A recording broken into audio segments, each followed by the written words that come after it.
Chethan.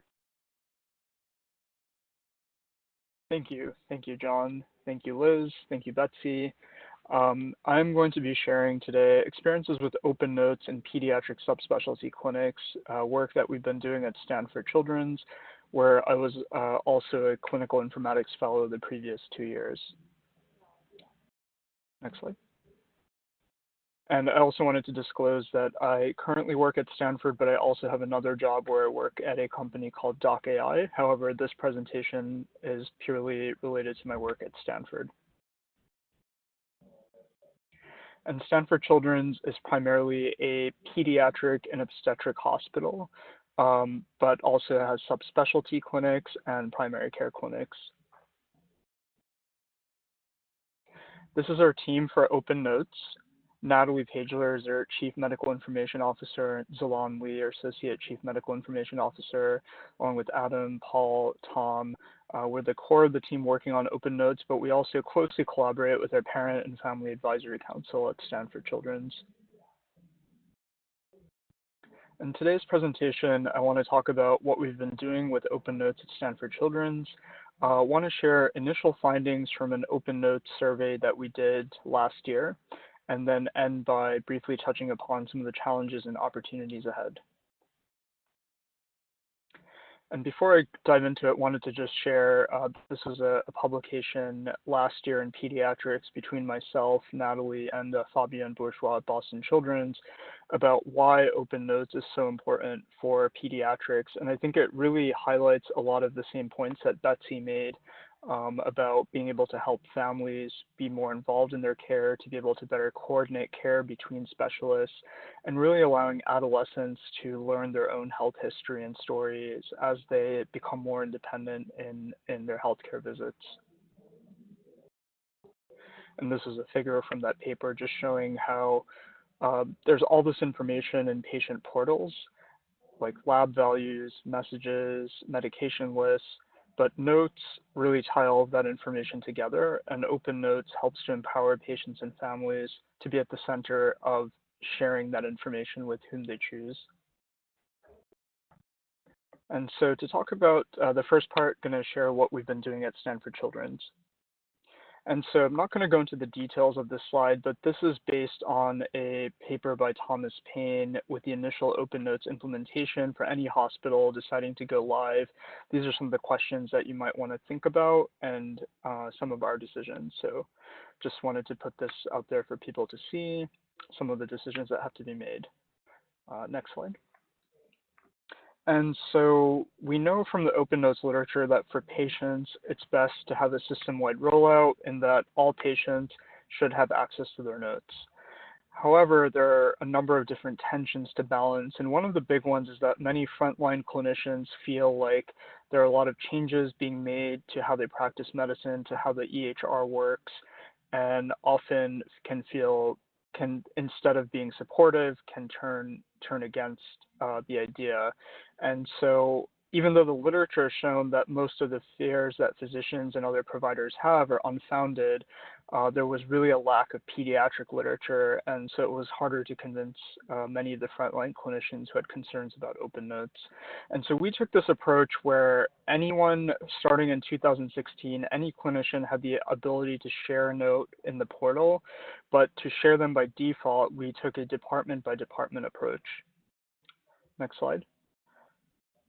And so myself and other members of the team would personally contact the chairs of different specialty departments, primary care departments, share the benefits about Open Notes, provide some of the research, share a one-page summary, and also there was an internal incentive program. This was the summary that we would share explaining why you should do Open Notes, what are they, how do they work, and who to contact if you're interested. And there were a lot of people who were interested, but these were some of the concerns, some of the messages that I received, and wanted to highlight some of them. Many physicians were concerned that their notes were too intricate and too complicated. They felt that sharing notes would lead to too many communications in the patient portal. They felt that many felt were complicated. And finally, there's many who said there is no clear evidence about how this is beneficial for adolescents. And despite that, there were still a lot of people who were excited. And so in 2016, we enabled opt-in sharing across the board for anyone, any physician, any provider to share their note.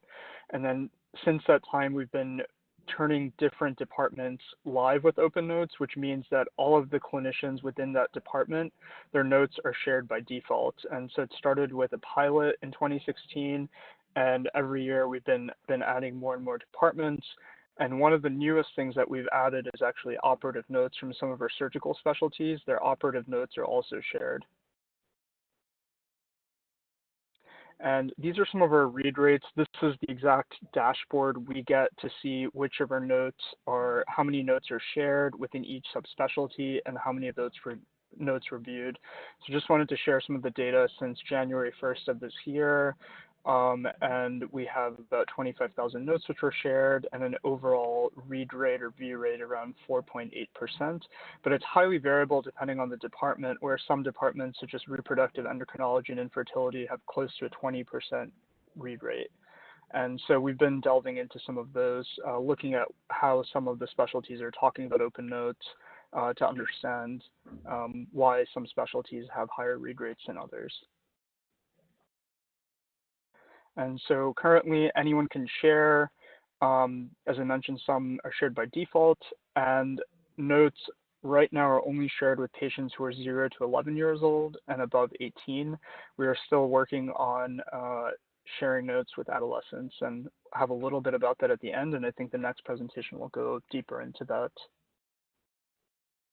And some of the things that we believe are novel to what we've done, sharing operative reports. I think there might be a few other places that have done that, as well as sharing outpatient procedure notes, and not just the clinic visit note, but sharing the procedure notes. And one of the newest things that's actually going to be going live this week is clinician visibility to see if a note was shared and or viewed. So if you go to the next slide, this is the view within Epic where clinicians view the notes that were shared, and they have these columns that I highlighted with the boxes where clinicians can see if a note was shared with a patient and if that note was viewed, and if they mouse over it, they can see exactly when that note was viewed. So we think this might be a helpful tool to help clinicians also have some visibility into how patients are interacting with their notes. And as I mentioned, we also collaborate closely with our Parent Family Advisory Council and how to spread awareness of open notes. Whenever we have new features that we're thinking about, we always consult with our Parent Family Advisory Council to see what they think. And then we also worked with them to design our survey, which I'm going to be presenting in the second part. And for example, this is one of the flyers that we put together in collaboration with our Parent Family Advisory Council that is in different waiting rooms around Stanford Children's. And so I want to share some data from our Pediatric Open Notes survey. And this survey is based off of a survey that was done in 2016 in adult patients with the original Open Notes study team with Segal and Segal Bell. And what we did was we replicated that exact same survey in pediatric patients. And what this shows is that the primary thing we're trying to compare was the adult survey with the new one that we've replicated in the Stanford Children's experience. Not all the patients have open notes, so patients without open notes got a general survey about MyChart. Go to the next slide. And during that time period, the survey took place during a 5-month period last year, where there was about 28,000 notes that were shared, but we got a response rate of 314 for the open notes survey. And we actually surveyed patients in English and Spanish. We have MyChart Spanish available, and all of the survey material was translated into Spanish as well. And so these are the numbers of responses we had for the open notes group on the left, and the group that you see on the right is people who did not have access to open notes, but they received general questions about MyChart. I'm not going to be talking about that today, but really just focusing on the open notes group. And here, these are basically comparing the results that we got with the original paper in the BMJ in adult populations. The one thing to note is there's a really big discrepancy between the number of participants. The original study had nearly 4,500 patients. We have in the hundreds, so keep that in mind. But you still see that a lot of the percentages are the same. The reasons why people want to read their notes are very similar. Go to the next slide. And this question, how often did notes accurately describe the visits? This is one of the big concerns where many clinicians feel that their notes may have inaccuracies, and parents and patients may find them for that to be an issue, and it was found not to be the case in adults. And we largely found the same thing as well, that it's actually very rare, about 1% of the times, where patients felt that the notes didn't accurately describe the visit. How easy was it to understand your child's notes? Again, patients found it very easy or somewhat easy to understand their child's notes. They were not, even though clinicians are afraid that the notes are complicated, patients and parents have largely found that they're able to understand what they're reading. Did reading the note change the way you feel about your child's doctor? Again, the majority of people, 44% of the people in our survey, the red bar is the Stanford one, didn't feel better or worse, but 38% of patients felt much better about their doctor after reading their notes. So I think this is really important for clinicians who are afraid of how open notes get perceived by their patients. And did you ever contact your child's doctor's office about something you read in their notes? Again, the vast majority of participants have not contacted their doctors, called them about it. And again, so this is, I think, important data to assuage some of the fears that many clinicians have when going live with open notes. And this is to really show that the experience in the pediatric patient population largely mirrors that of the adult population. And one other thing in that original paper that they did, they looked at some of the open-ended comments from participants and came up with themes of how the notes are helpful. And two that we focused on were understanding and remembering. And we used those to create some new questions. Does open notes help you better remember your child's doctor's visit? Yes. And then the next question, does open notes help you understand the other information in my chart, such as the lab test results? And so I think this is an important concept that can maybe use further delving into. But with my chart, with lab results, many clinicians are afraid that patients may not be able to understand what lab tests mean. But the combination of having the notes plus the other information can really add a lot of context to the other information you find there. And just wanted to share two open-ended comments that patients or their parents left. I think this is a common case where you might have different opinions from different doctors, and being able to read the clinic visit note was very helpful for them to understand why there was a difference in care plans. And this comment was really great. This is really a parent explaining how having the notes was really helpful for them to coordinate care because of a rare condition between multiple specialists, to also be able to share those notes with their school for their IEP or for getting individualized education plan. And so I think it was a really great comment to highlight how notes can be really empowering to parents. And finally, I want to close with just talking about some of the challenges and opportunities ahead. So some of the opportunities for next steps, we at Stanford Children's definitely need to address adolescent note access, and are really excited for the next presentation delving into that. We also want to explore sharing more note types, such as sharing inpatient notes.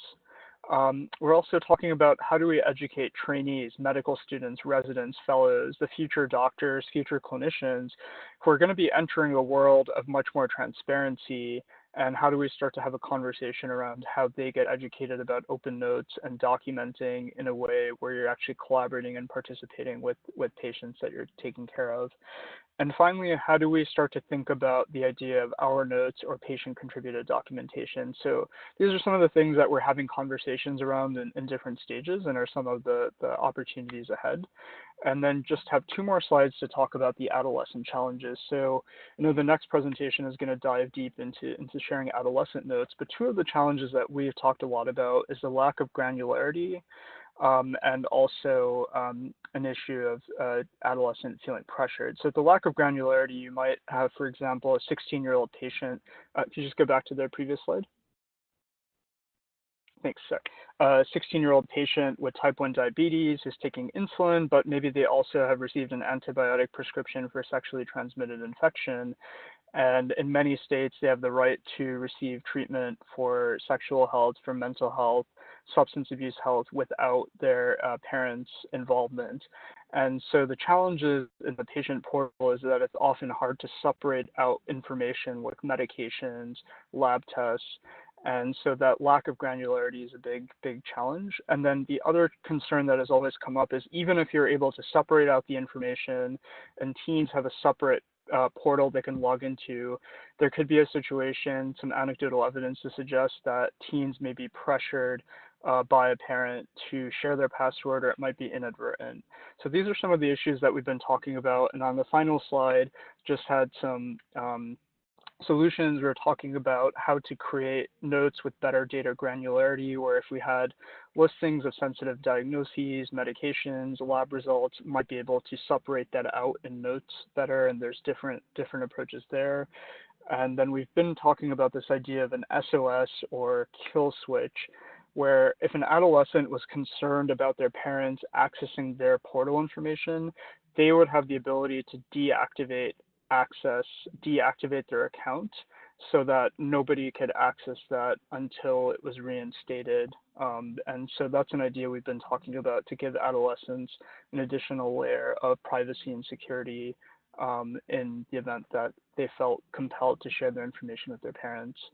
And so these are some of the future directions and things that we're talking about. And here's our contact information if you want to get in touch about any of the questions or anything you learned today. So thank you very much, and really looking forward to the next presentation from Rady Children's. Awesome. Thank you, Chethan. That was awesome.